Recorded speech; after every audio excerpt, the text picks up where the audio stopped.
Hello guys, welcome back to my YouTube channel. In this video tutorial I will show you how to change language in Skate, and this is for the Steam users. So open Steam client, then go to the library, then right click on Skate game and select properties. Now here in general tab next to language, click the drop down and here you can select the language that you want to change to.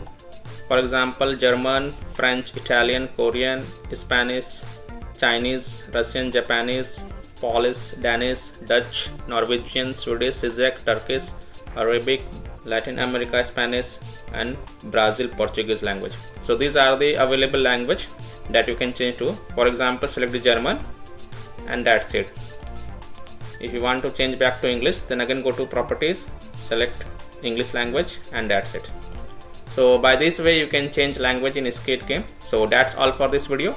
If this video helped you, then please like and subscribe to my channel, share this video and hit the bell icon to get the latest updates. Thank you.